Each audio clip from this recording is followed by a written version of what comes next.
Le Fiorite de ce matin est dense.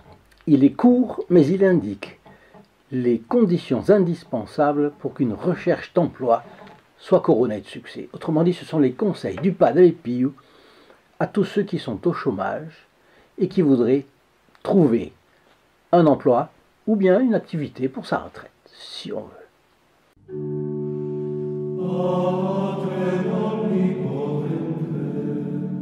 Cher ami fidèle du Padre Pio, bonjour. Aujourd'hui, le Padre Pio m'a trouvé mon emploi. Nino Girolimetti raconte ce qui lui est arrivé en 1959. J'étais déjà marié, mais n'avais toujours pas de métier stable qui puisse me garantir une vie sereine. J'étais donc à la recherche d'un emploi. Je vivais à Castelfidardo et une nuit j'ai rêvé au Padre Pio. Dans mon rêve, je l'ai supplié de m'aider. Il m'a répondu « Priez ». Comme j'ai insisté, il m'a répété « Priez ». J'ai encore insisté et pour la troisième fois, il m'a dit « Priez ». Jusque-là, rien d'extraordinaire. Les rêves renvoient très souvent à ce que nous avons pensé, vu ou fait dans la journée. Ce sont un petit peu les impressions du subconscient qui font le reste, n'est-ce pas? L'imagination peut avoir une grande part. Mais c'est la raison pour laquelle, en règle générale, on ne doit pas conduire sa vie en fonction de ses rêves. Vous le savez bien, c'est la doctrine catholique, parce que la superstition s'y insinue facilement. Mais à titre exceptionnel, la Providence peut s'en servir pour nous aviser de quelque chose. Il faut être prudent sur ce terrain. Vous savez que la première règle de discernement des esprits,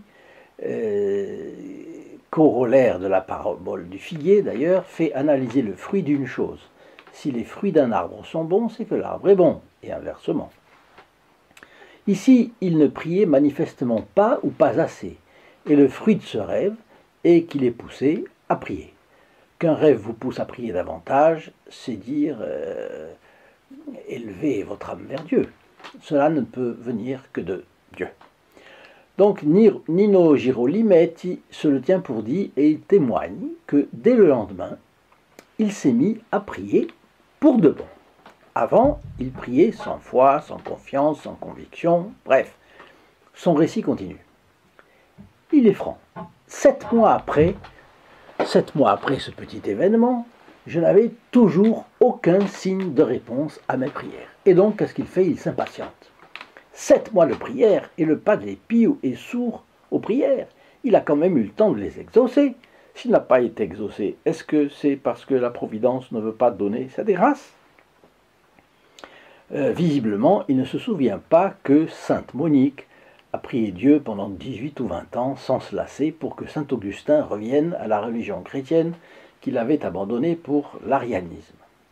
Bien, si vous demandez des grâces du Padre Pio, et il faut y mettre les moyens, je fais une petite parenthèse, je suis sûr que vous avez des intentions de prière, et il y a des grâces que vous aimeriez recevoir, chacun a sa liste. Priez-vous suffisamment et comptez-vous sur la qualité de votre prière pour les obtenir?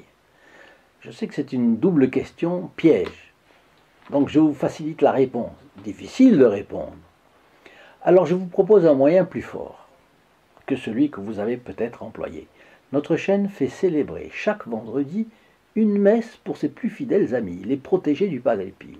Ce sont eux qui donnent l'élan à notre chaîne.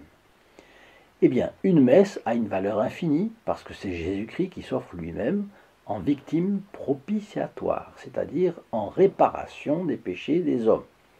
De sorte que beaucoup d'intentions peuvent être incluses dans une messe. Une messe, c'est un trésor. Une messe, c'est un trésor ignoré. C'est une mine d'or inexploitée. Qui fait célébrer des messes pour lui aujourd'hui? Très peu de fidèles. Pourtant, c'est un trésor à la portée de chacun, et de vous en particulier. En tout cas, je vous offre de téléphoner au 0805 36 08 47. C'est le prix d'un appel local pour la France et les dom-toms, et vous pouvez bénéficier, vous aussi, des mérites de cette messe. Les opératrices, il suffit de leur demander. Les opératrices répondent dans le courant de la semaine entre 8h30 et 12h30 et entre 14h30 et 19h, sauf le samedi où c'est de 9h à midi, de 9h à midi seulement. Si vous tombez sur un répondeur, veuillez laisser vos coordonnées téléphoniques et nous vous rappellerons, ou bien rappelez plus tard. En tout cas, vos intentions seront puissamment secondées par la valeur de cette messe qui est la prière de l'Église par excellence. Tant que vous y serez, vous pourrez aussi commander, c'est également gratuit, cette photographie que j'ai ici du Padre Pio. Et il m'en reste encore quelques dizaines d'exemplaires, là voilà. Ne les ratez pas, les premiers arrivés sont les premiers servis, il n'y en a plus beaucoup, je vous le signale. Alors, notre Nino Girolimetti trouve qu'il n'est toujours pas exaucé. En attendant, Noël 1959 s'approche. Il raconte ceci: ma femme était enseignante et avait des vacances pour Noël, comme tous les enseignants, effectivement. Nous avons décidé de les passer chez mes parents à Senigallia. Senigallia est une localité à 60 km d'où il habite, de Castelfidardo. Donc on y était à l'époque peut-être en 2 heures, aujourd'hui on y est en 1 heure. Nous sommes partis le 23 décembre. À Senigallia, au cours de la nuit du 2 au 3 janvier 1960, je rêve encore au Padre Pio qui me dit cette fois « Demain matin, allez vite à Castelfidardo ». J'ai répondu « Oui, nous allons partir le 6 janvier au soir, puisque ma femme reprend son enseignement le 7. » Et le Padre Pio qui répond « Non, non, je vous dis d'y aller demain. » Et il l'a dit en criant, dit le récit de Girolimetti. Saisi de frayeur, je me réveille en sursaut. Alors voilà un rebondissement dans notre affaire.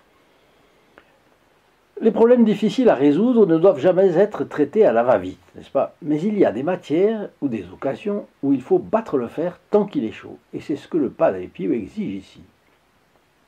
Bon, je fais le parallèle avec le partage de nos vidéos. Partagez l'une quelconque, ou plusieurs, des vidéos de cette chaîne, et vous entrerez instantanément dans les intentions de la messe du vendredi qui suit immédiatement le jour de votre partage.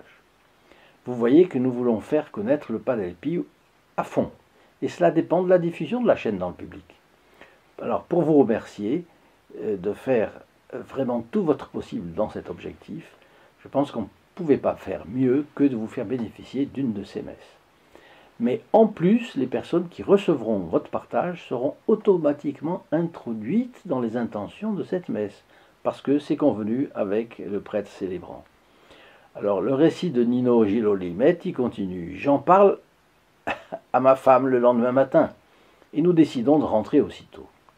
Arrivé à la maison, je m'aperçois en ouvrant la porte qu'il y a par terre un avis de télégramme.